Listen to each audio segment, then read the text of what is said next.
Hey everybody, welcome back to what I think might be the last part of Fallout Equestria Chapter 5, Calamity. I don't know what it is about this chapter that's taking me like 3 days to get through it, but, eh, I, mm, I don't know. Maybe it's just a new format, or I think it's a personal thing, because whenever I am finished recording a video, I have this urge to just start editing it immediately.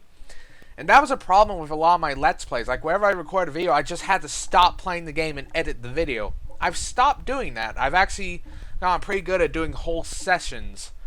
But I just got this... I haven't mastered that urge with this format yet. So that's a problem with me. It worked with when I was reading it out myself because I needed a break. But it doesn't really work for this, and it kind of fucks up the whole thing. Anyways, let's just get to it. Continuing where we left off. To explain that I was right without digging myself deeper. So instead, I just clammed up and said nothing. Calamity turned and walked out of the classroom. This time, I followed him. Okay, now I do feel a mite bit embarrassed.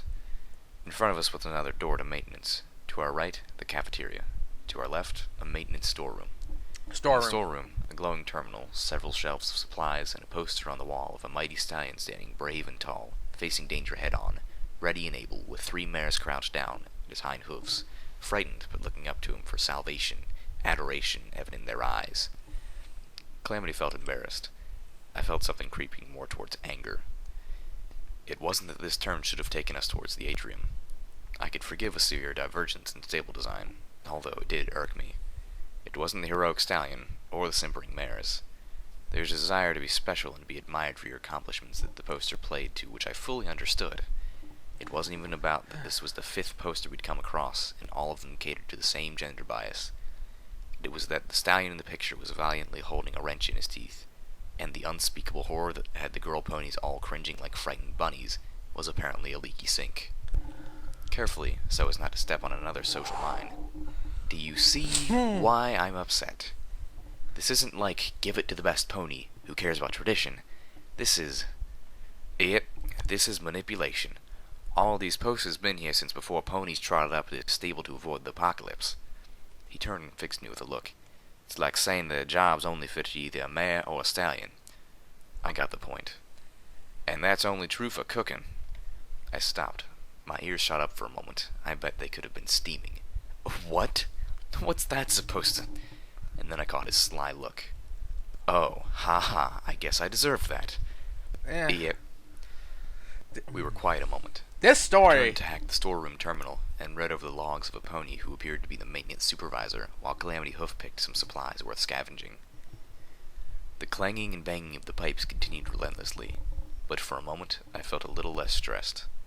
I felt that I had just made it out of the social minefield, singed, but intact. So, naturally, that was the moment everything went to hell. I had just finished the 4th entry and was partway through the final entry when my EFS flared up, with not 1 ghost, but 5. Entry 1. They got you cornered. I cannot believe my luck. Persimmone is one fine mare. The date last night went incredibly well. She even let me kiss her. And her little filly, Carrot Tail, seems to like me too. Even better, I kinda like her. I don't have to pretend like I thought I would just spend some more time with her mother. In fact, we have a second date planned tomorrow night. Oh, and Greyhorn finally fixed the lighting on level 2B. That flickering was driving every pony bonkers. Entry 2. Damn it, of all the luck. First, the whole lighting strip on guess which level blows out, Something's plunging eating the damn the wiring atrium into blackness in the middle of a rush. Even worse, Persimmone postponed our date. Some unicorn filly did something wonky to Carrot Tail's pet, and Persimone's been with her all day trying to keep the little cunt from drowning in her own tears. Take it back. I hate children. Fuck you! Entry 3. Got called to the Overstallion's office today. Big emergency that required my special talents. Any guesses? Locked himself out. Again. This is the 3rd time this week. Fortunately, any pony with half a lick of sense could get that thing open. Weakest damn lock I've ever seen. Still, just in case Greyhorn ever has to do it, I left a handful of bobby pins and a copy of today's locksmith in the maintenance locker room safe. I've even highlighted the most useful bits for him. So as long as he doesn't forget the password, Even he shouldn't have a problem. And I made the password his name, so... hell, he'll probably forget it still. Meanwhile, my love life's taken a turn for the worse. Persimone's filly's apparently in the clinic. I hear the cat attacked her. Probably had to put it down. Entry 4. Where the hell is Greyhorn? Idiot missed his whole damn shift today. Called up to his room, but no answer. God damn it, I gotta do everything around here myself, don't I? Oh, I replaced the entire lighting assembly up on level 2B, and guess what? We're still having problems. I swear to God, the ponies who built this place must have been cutting corners. Probably cheated Stable-Tech out of fat loads of money. Hope their asses melted when the mega spells hit. Entry 5. Still no Greyhorn. Talked with some others, and they haven't seen him either. Suggested I check medical. Would be just like him to find a way to fall and impale himself on his own horn. Damn it, there's that scratching sound again. Something's managed to get into the ventilation system. I've removed several of the covers on this floor. Hopefully whatever it is will fall out and I won't have to Why are send the something vents cold crawling always in big after it. enough to crawl? Did I mention how much I hate children? Double damn it. I just spotted the thing staring down at me. If I didn't know better, I'd say it was Carrot Tail's damn cat. But they caught him and put it down yesterday. Triple damn it. Damn thing just bit me. I swear, I'm gonna send a Colt up there after it with a flamethrower. Looking up, I saw the dark opening where the covering grate should have been. And several pairs of alien eyes gleaming at me. Calamity, get back, they're in the ventilation! Calamity backed away at my shout, even as the first creature leapt out, landing on the shelving, spilling a bucket of fuses, crashing to the floor. It looked only vaguely feline, but with scales rather than fur. Oversized fangs and cat-like eyes save that the slits ran horizontally. Somehow, that last part freaked me out the most. I had made the mistake of putting little Macintosh away. When it leapt at me, I didn't have the time to draw the gun out, or even think. I reacted instinctually, grabbing the creature telekinetically and hurling it away from me, just like with the grenade. Only this time, we were in a small room, and there was no place for it to go. So, instead, it just thumped back against the wall, pinned and hissing. A second jumped out, hitting the terminal, and fell to the floor. I raised a hindhoof and brought it down as hard as I could on the creature's head. Rearing up, I treated the one I was pinning to a fatal blow from one of my forehooves. The third jumped right down onto me, claws catching in my mane. I screamed like a little filly. Get it off, get it off, get it off, get it off! I bucked, panicked. Are these Night Stalkers? Hold on. Are these Night Stalkers? Were they only in New Vegas? I don't think I remember Night Stalkers in any other game but New Vegas. Like feline, scales. I think these might be fucking Night Stalkers. Yeah. Sending a hindhoof through the terminal with a crunching of glass and a popping explosion. I could feel the hairs around my hoof singed. I turned towards the doorway and saw Calamity taking aim. Blam! My mind conjured up a flashback of being wounded and dying, shot multiple times by this very same pony who was swooping down the tracks, aiming at me again. Oof. Without thinking, I threw myself to the floor, trying to dodge the shot. A second after Calamity had already fired, ripping the cat-snake thing apart and leaving me unscathed. I got up on my hooves, wobbly, but unhurt.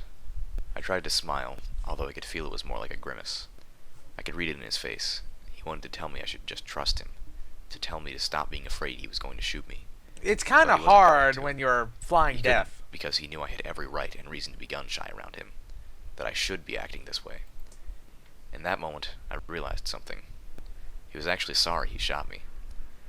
Not sorry he had shot the new local hero who had saved some townsfolk, but sorry he had shot me. He wasn't here out of embarrassment. He was trying to fix some loss of reputation or standing, either in his eyes or anybody else's. He really felt regretful that I had nearly died. I didn't even realize I was thinking about him that way, but now I realized I had been. Damn it, now I felt like I should be apologizing to him. You got Turned like away, looking up at the three ceiling. others to kill. I figured the sound of the shots scare him off. For now, I agreed. I had my revelation, but I couldn't tell him. He'd just deny it, and then there'd be awkwardness. He was a boy, after all. Damn it. I scolded myself for having such a thought. Not that it was hard to figure out what had me thinking like that. I glared at that stupid poster. I hate this stable. Shh. Little Macintosh whipped around, Me firing too. off 3 more Samus-guided shots. 3 more of the evil little cat-snake things were blown into oblivion. They were easy to kill, which hardly made up for being so fast, small, and agile, and, not to mention, extremely aggressive. Several more tried to jump onto Calamity, finding purchase with their claws. He bucked, Careful of the venom. wings, sending them flying, and Buck If they are Night Stalkers. Paste.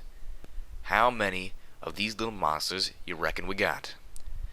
I fired at one of the creatures Calamity had thrown. Well, since they're partially cat, they can have up to litters of, I think, 8. And it's apparently been several years, maybe even decades, since this vault was abandoned.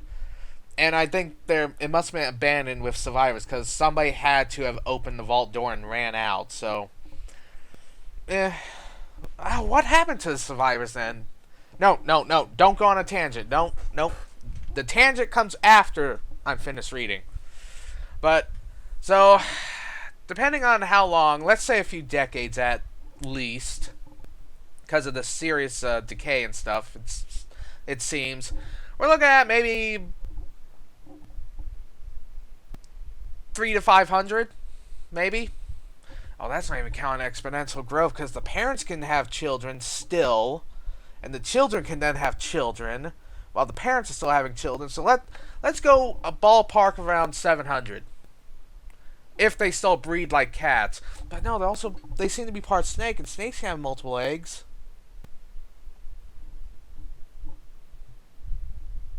But then we're not counting the fact that they go out to find food and they probably get killed. Let's just say there's a lot. Missing. And again, hitting this time. The last got by me, leaping for Calamity's back. I heard him howl as the creature sunk its teeth into the back of his neck. Don't worry, I got it. I wrenched the creature away telepathically, my horn glowing fiercely as it brought little Macintosh up to the mewling thing, dripping Calamity's blood, and pulled the trigger. Damn, those things got a bite. Skin them. Hold still, let me look.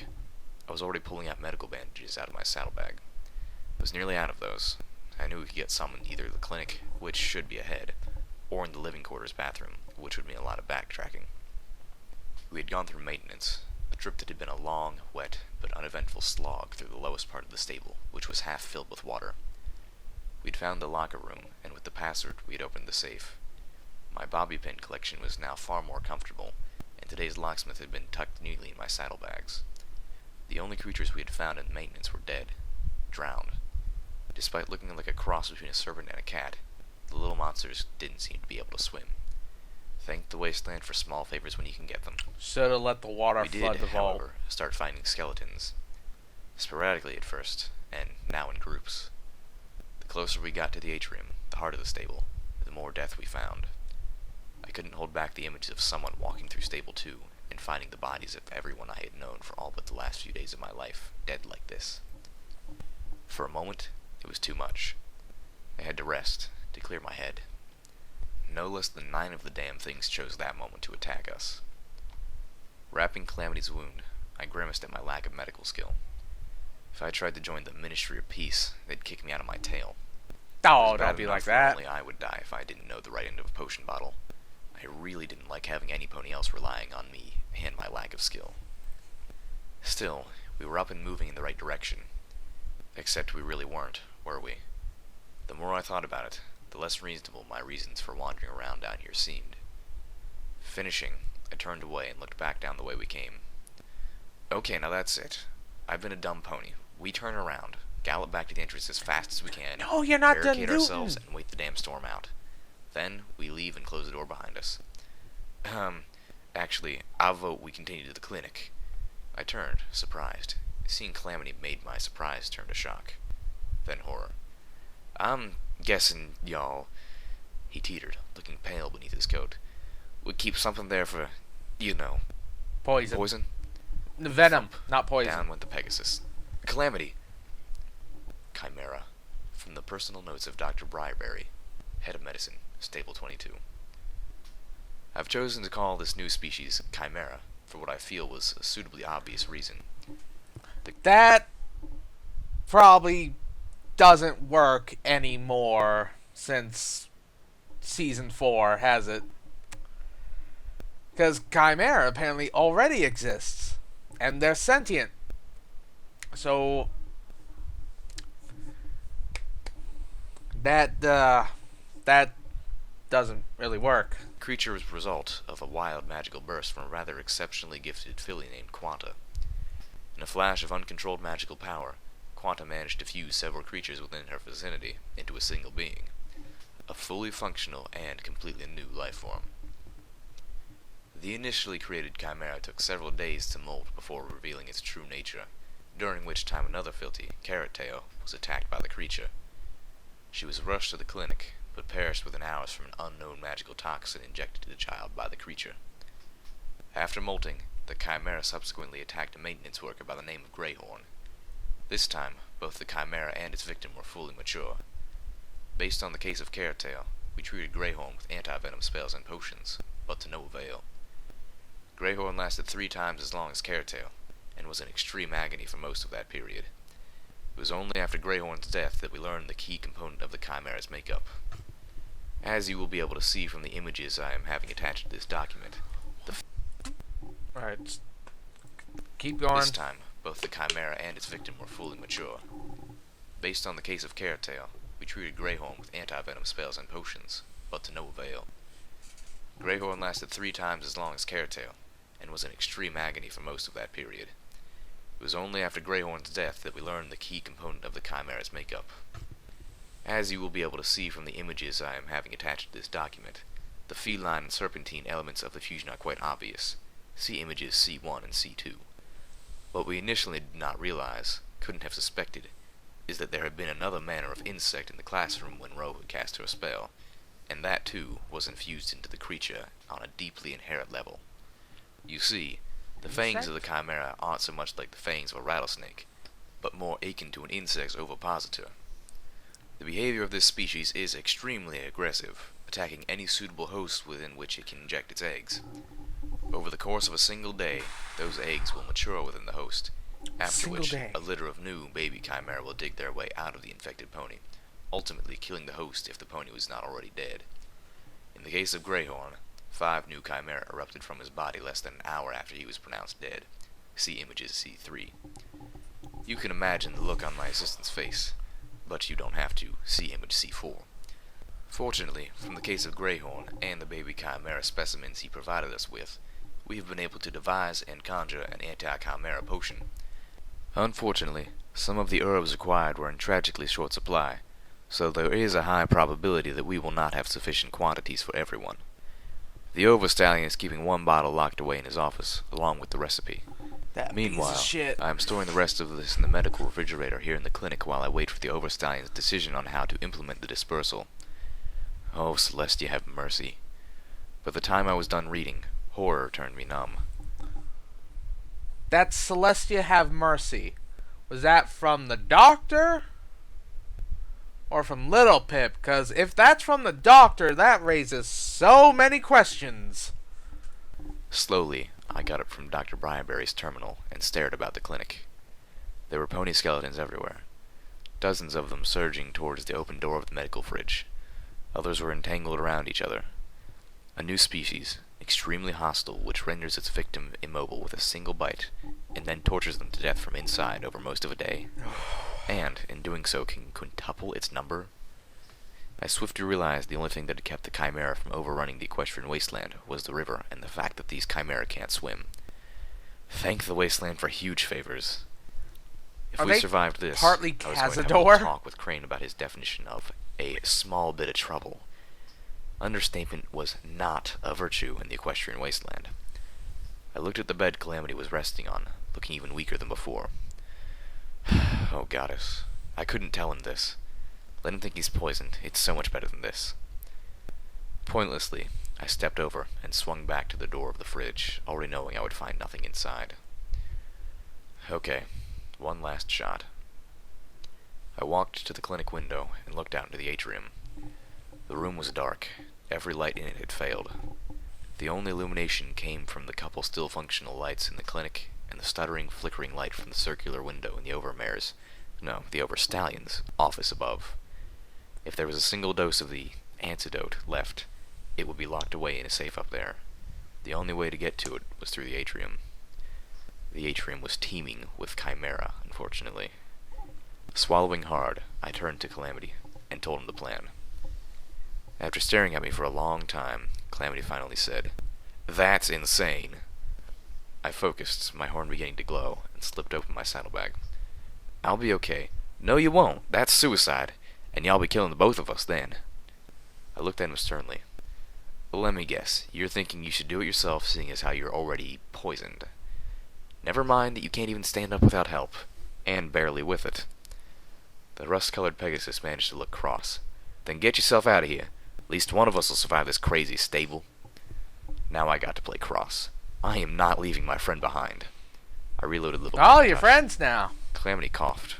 He looked at me with genuine astonishment. "Friend? But I shot you."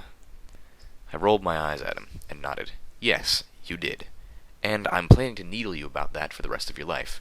And I'm sure not going to get my blood's worth if you die today." "Don't be a stubborn fool, little Pip.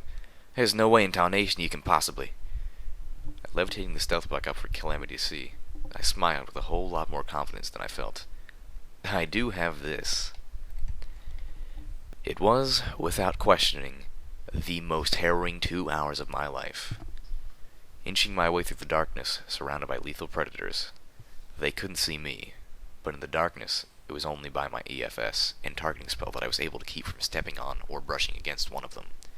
It was a minefield. And as I crossed, I realized just how calling my own stupidity a social minefield did flippant injustice to an actual minefield, and anyone who'd ever been caught in one. This was a minefield, and all the mines were alive and moving. One wrong move, and it wasn't just I who would die for it. But I did make it. And for once, the wasteland was pouring out the favors. The Overstein's door was an easy pick, as advertised. This is why From you the need skeleton, grenades. I guessed the Overstein had locked himself in, and I feared he had consumed the anti-chimera potion. But within his locked safe, I found both it and the recipe, as well as an old recording. My guess was that it was his last words. If it had been stable too, and I had been the Overmare, watching everyone die because of some magical accident, I suspect I might have done the same. I took all 3 items. I figured I should, considering what I was going to do next. Even after drinking the remedy, Calamity was going to take some time to recover. There was no way to know how long it would take. Lifting both the Pegasus and little Macintosh, I followed my path back, all too aware that the damn Chimera were using the ventilation, and that even cleared areas were not to be trusted. I made it all the way back to the storage room near the main door. Sitting down with today's locksmith, I went through, finding all the tips I could in a short amount of time. The highlighting really helped. Outside, thunder shook the mountain reassuringly. I looked up and thanked Celestia for the storm. The tips from the book proved useful. With a bit of effort and only one bobby pin, I was able to get to the box marked dynamite. Inside, there was indeed dynamite. I removed each stick gingerly, then placed a curled-up Calamity into the box, closing it. Should a chimera come for him while I was busy, I didn't want it to be able to get at him. For the next few hours, I ran back through the entirety of Stable 24. Everything but the atrium. I opened each door that could be opened, and then blocked it with a trash can or a tipped-over filing cabinet, or anything else that would keep the door from closing. As for the atrium, after looting the clinic for medical supplies, I left a stick of burning dynamite on the windowsill of the clinic and ran. The rest of the dynamite was to blow the cave opening enough just to bring the river pouring in. By the time I was ready to set that off, Calamity had gotten up and wondered why he was packaged as high explosive. His eyes got wider and wider as I explained what I was doing. Damn! That was all. We'd been down in Stable 24 for most of the night. It was dawn by the time we returned to New Appaloosa. At least, Oh, so you did get out. The storm had stopped pounding the crap out of the wasteland, and was now content to just rain on us. Candy was kind enough to let me crash on one of her unused beds in the clinic. More than fair payment for giving her the anti-chimera cure. One copy of it, that is. It was still raining after I woke up, later That's in the how you afternoon, do it. and it was late evening before Calamity had woken up and trotted out to join me. By then, I had finally been making some progress under Crane's tutelage. I was panting and sweating heavily as we stopped for a Sparkle Cola break.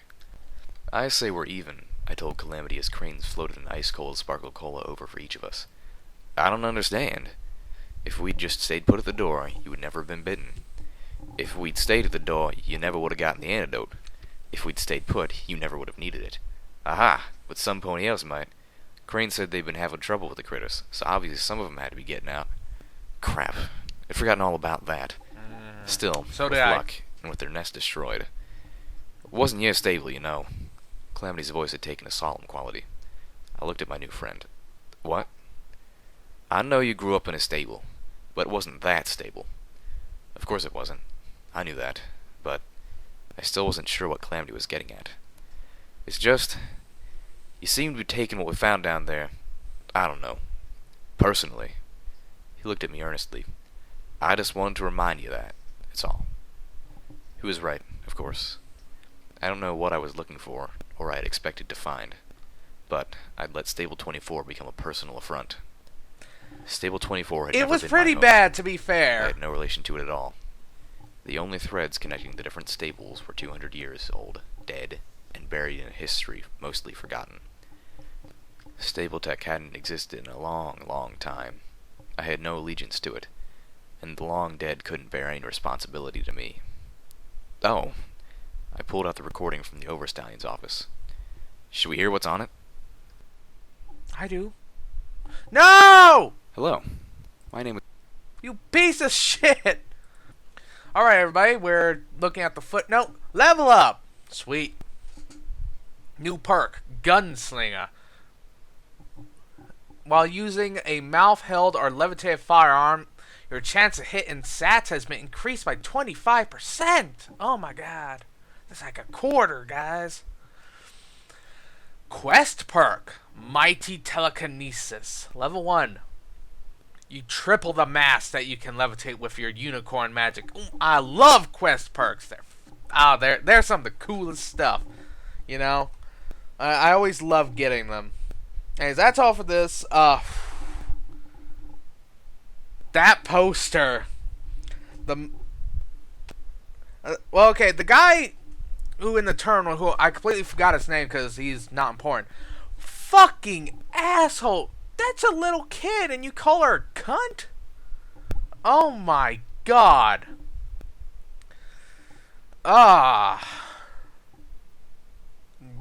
No, it's not good. And I kind of thought that stable was bad before, but the poster of three mares cowering from a leaky sink. That's a whole new level. that is a whole new level of insulting. Wow. But another thing about the whether it was Lil Pip or the doctor that said Celestia help us or help, I don't know. But I could kind of see it because the experimental vaults, or in this case the experimental stables, I don't know about this series yet, so I'm just going to focus on Fallout. During the vaults that were meant to be experiments, like Stable 13 or something, because yeah, that turns out to be a thing. The overseer was usually informed about what the experiment was. Like, you know, the vault that there's a lot to choose from. But whatever the experiment was, the overseer and their, successor overseers were always informed somehow about what the experiment was and what their job was to keep the experiment going. Until, I'm not sure, but until something. I guess Vault Tech thought they were actually going to survive the war. If that's true, then the ultimate in arrogance of capitalist corporations. Because they did not fucking survive that war. But, so, having the overseer, even one that's 100 or so years after, know the truth about Celestia. In fact, it seems like it was mostly mayors who made history in the MLP universe. So that would make sense if that's true. Or it could have been Little Pip and I just couldn't differentiate the voices. I mean, it's only one guy doing it, so it's probably quite hard to make two different characters sound different. But whether or not, it's still a little tidbit that would be kind of cool. That poster is the most insulting damn thing I have seen in a while. Like, Jesus. And one thing I'm talking about, the vault was opened. Seems like it would have been open from the inside. So I wonder, why about the survivors? Because there had to be survivors. Someone had to open the vault. Someone had to run out. So, I kind of want to know what happened to them. Like, what were their experiences knowing that everything they were taught was bullshit? You know, it's not my favorite type of story ever. My favorite one is like the 1600 novels, where like a town from one world gets deported into another, like the fanfic Silver Lining, or the fanfic here called Unity, where Ponyville and a human town get teleported to a new world. Like, those are my favorite kind of stories. But the one where like a person learns that everything they know is bullshit and it's just complete lies, there's always interesting. And I better stop before I just start spouting off some more. Oh, where... K-Cat, how dare you put the audio recording on the next chapter? I was looking forward to that. Damn.